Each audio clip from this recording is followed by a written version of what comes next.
I decided to do a little bit of a year ahead for 2025 just to talk about some very, very big picture spots. And I'll get into some of my thoughts from a macro perspective, though that's not something that I claim to be, you know, it's certainly what people are here for anyway.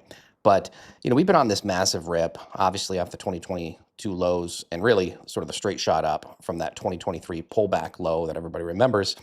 And there has been a lot of consistency in policy. I mean, we had the same president, obviously, same Treasury Secretary, same members of the Fed.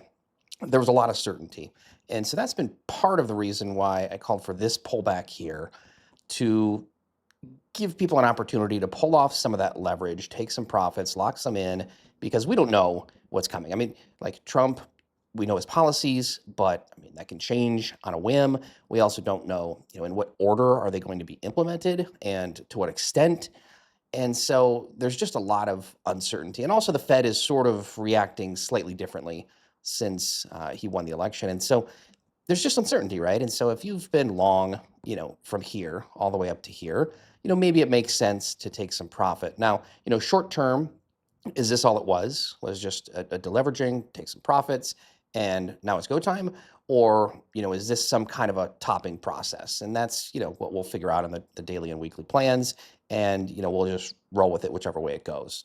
Now, what do I have on my chart? So first of all, I've got a volume profile running from the 2022 lows to current. And I've got a volume weighted average price, it's a VWAP, off the 2022 lows, nowhere near that. And then I also have a VWAP anchored to this October low of 2023, because this has really been, this was the reaccumulation, and everything changed with respect to Treasury and Fed, became very, very, very accommodative here, and we got a solid year of pretty much straight up. So this purple is the actual volume weighted average price. And then I have standard deviation bands on there. This is your +1, this is your +2. So you've seen me do this with the yearly, and in all honesty, I had lost track of this one in one of my chart templates, and another trader reminded me. So I am going to use this one for this video. You can see how clean the +2 has been all the way up. You'll also note that we held the +1 at this pullback. So, that's certainly interesting. If we were to get a deeper pullback, I think we would definitely be monitoring this VWAP for a hold. If we were to get this in Q1 and, this doesn't just rip to the moon and we get this pullback to, maybe something like here, this would be just an absolute monster long to me, at least at first. We would have to see, why is it pulling back? What are the circumstances? What's the news cycle as we approach here? But to me, just looking at this, this is a massive long. So like base cases, right? Most years are part of a bull market and they're very bullish. We do experience a correction or two. It could be 10% or 15%.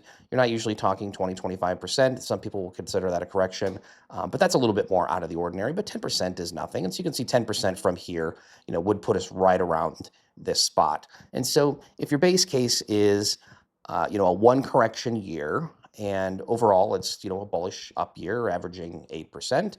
Something like this, especially if it were to happen earlier in the year, again, because of some uncertainty, some policy changes, who knows? To me, that's a buy. And then from there, you're holding and evaluating, where we fail from there and how policy changes. But that's like a base case, normal bullish year to me. We've got some levels in between, and I'll come back to that in just a minute. Now, so what about a bear case? And so for me, there's a couple ways this could play out. Obviously, we could have a resurgence in inflation.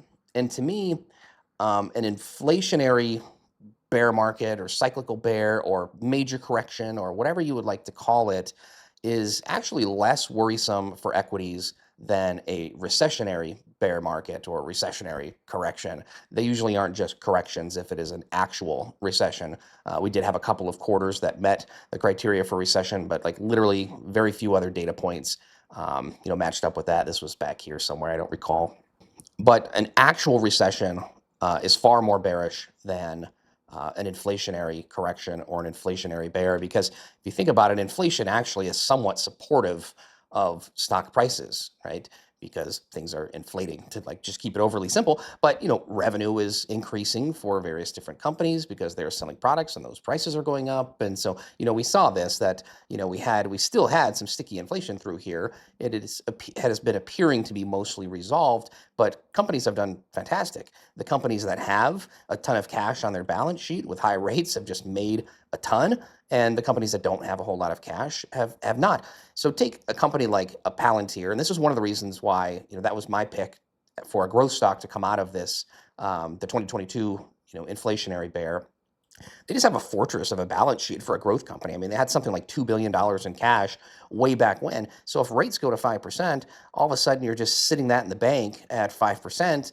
And I mean, you're okay with that. So as long as the higher rates don't restrict your growth, it's actually not a bad thing. I mean, Apple, how much money do they have in the bank? And they're just earning interest on it. So for like your big companies with healthy balance sheets, higher rates doesn't hurt quite as bad. Their sales might be increased from inflated prices. Their stock prices themselves are inflated because of inflation. That's what inflation does. So it's actually somewhat supportive, even though we would get a pullback. If it were looking like the Fed was going to have to hike again, we would get a pretty nasty sell, and it would probably be very, very fast because of how extended positioning remains. But my point being, it overall is not as bearish as some kind of a recession. Even really a run-of-the-mill recession would be more bearish stocks, because then you're actually having earnings decline. And as earnings are declining, there's just really continuous selling pressure until that bottoming process takes place with companies' earnings. But if earnings are down, then they're laying off employees to cut expenses, and then more people are unemployed. And then if people are unemployed, then they're not buying as much in the way of goods and services, and then companies' revenue is declining. So it's a far nastier snowball once we get into some kind of a recession situation than oh my gosh, the Fed's going to hike again situation with a little bit of an inflation scare. So I've got some major levels on the chart, and really the ones that have these kind of rectangles are the most important in terms of like inflection zones for where things could go. We have these levels in here that from a big picture are relatively minor, but they are worth noting since we've traded them recently. This 58.11 we had was the election gap. This 59.22 was sort of the bull bear line for these moves. But to me, I mean, you have these terrible equal lows at 57.24 basically, but to me the spot was always 57.33. And then, we continue to put in these dip lows at 57.24. And so to me, you could call it 57.24 to 33. If we come anywhere near that, then to me, like if we're under this 58.11, then I would hate it holding again just because of how disgusting this is. I would love, some kind of a sweep and a reclaim. That to me is at least a short time frame long.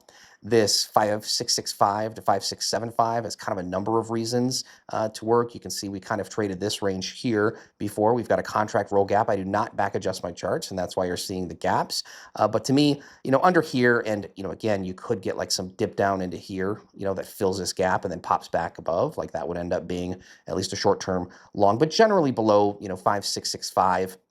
It does, big picture, put at risk this 53.75 to 54.08. Now, obviously, there are levels in between. It doesn't mean if we lose this, we're dropping 200 plus handles in a flash. There are definitely spots, but big picture, it does draw in some of that risk.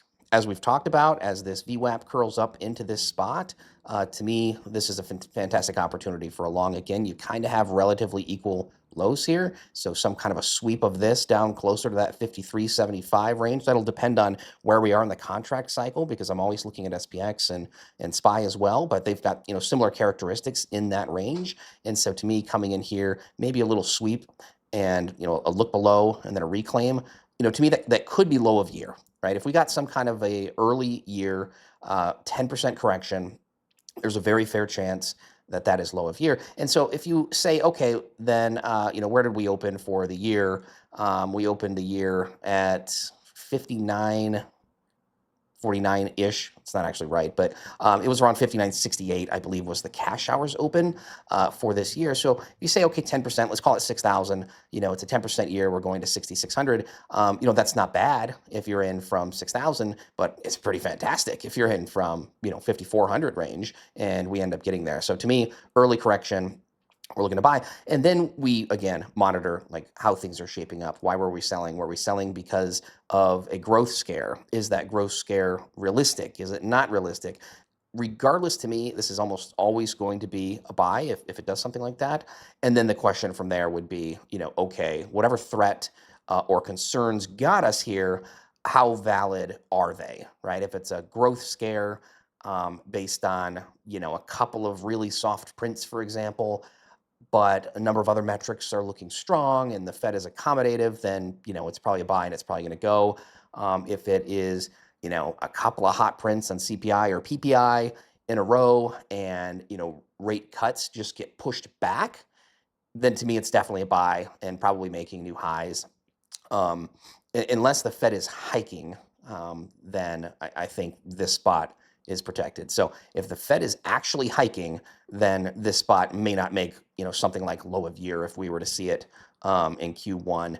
And certainly if there's like a real recession where unemployment is truly spiking and not just like one little print where it ticked up a little bit more than was expected, but I mean something meaningful, then we're probably not holding this below 53.75. If that were to happen, in some of these, really bearish scenarios where we get a nasty recession or the Fed starts hiking again, that opens this, roughly 51.70 to 76. I've used 76 to 85 at times, but general area, this is the important spot here. You can see we came down to this, 51.20 spot. We certainly have levels in here, but again, big picture, if we're offering this from below, then it very much puts probably this 48.42 to 48.60 spot at risk. Again, plenty of spots in between that can hold. But if we're talking something nasty, then this really just gives us a partial back test of the prior all-time highs, which was like 48.08 or whatever. But this spot actually protects that. We had this small balance as we were trying to battle for a break to new all-time highs. And this spot protected that as we accelerated out of that range. Now, to me, like even this probably requires a recession or an actual hiking cycle. So, cover a couple more downside levels if there were actually a recession and a meaningful recession, and the Fed was just, way behind on things. 47.20 to 47.40-ish range. You can see how this was kind of top of range, 47.40, before making that little trap into the beginning of 2022. So to me, this range that, again, we sort of had a bit of an acceleration, through here, and we've held it from a back test previously. So to me, that's kind of a big spot to hold as we were trading from above. And then, offering that, this entire range gets kind of weird in here. You can see there's not a whole lot of volume from the way up. We both had a contract roll gap and we had some, very bullish aggressive moves. So to me, call it 46.34-ish to 46.63. Again, you've got another contract roll gap. These like almost always fill. So the fact that we've got a couple of them open is definitely interesting. But to me, coming, if we come this close, then it kind of makes sense to fill that. Below there, we've got this big 45.40 to 45.50 spot. And that had been key, and it sort of protects things from getting, really gross. And then really the last level that I would even bother to mention for 2025, because again, like now you're talking darn near 30% pullback. So you're probably looking at, again, either a legitimate and aggressive hiking cycle from the Fed starting fresh. And I just don't know that there's enough time for that to occur in 2025, or like some rapid deterioration in the economy that nobody is expecting, which again seems kind of difficult to imagine right now based on the way data is. I mean, you could argue, I've heard people say that like all the revisions are going to hit after Trump is inaugurated, and like who knows, right? I mean, we'll just evaluate the data as it comes with us. But I do think getting anywhere near this would take one of those two major catalysts, like a real recession or a fresh hiking cycle. So no real reason to do anything below there, I don't think, in really any scenario at this point, because obviously something like this takes some time. If it's a hiking cycle, you're probably getting a flash down and then some grind. And if it's a recession, kind of depends on how it plays out and how the data comes in. Same thing though. I think if there's any kind of major shock along those lines, positioning is so extended that I think you're going 10% in a flash, like a week or two is completely reasonable, I think. And then, you'd probably pop up, you get a bear market rally, and then, sort of get a choppier, slower grind down. That would be very painful. Again, only in those two, kind of major catalyst scenarios. So like in terms of upside, I mean, we obviously haven't traded any of this outside of the all-time highs. And so there's not a whole lot of point in putting things. We could use extensions.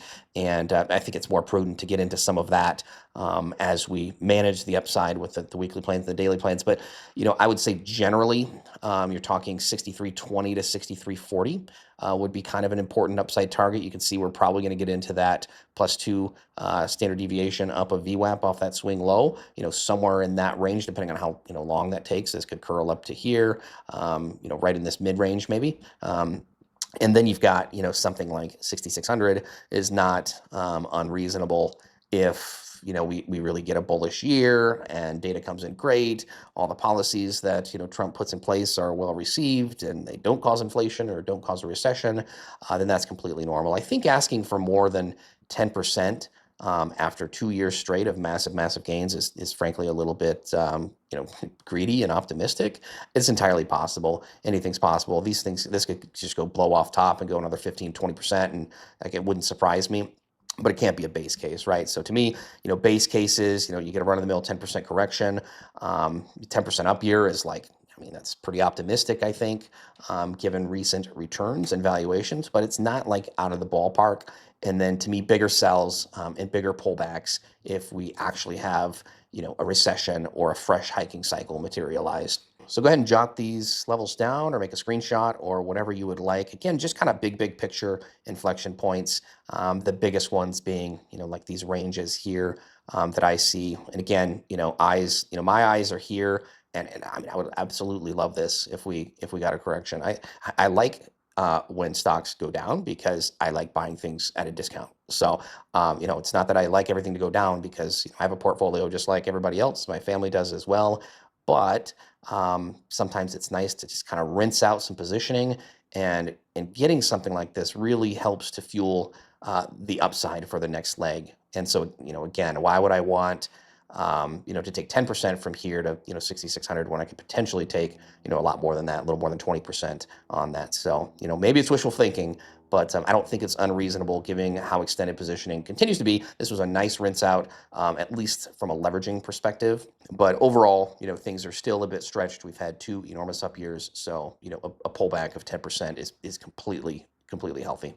So that's it, just big picture view, mostly covering downside because that's what we have to worry about. If price is going up, people are not that worried about things, right? They just, stay long and everything is great. But it's the downside that we worry about. And, hopefully this offers some opportunities to, manage your risk and, hedge if and when appropriate and make decisions throughout the year 2025. And again, of course, we will keep up to date with the, the daily and the weekly plans.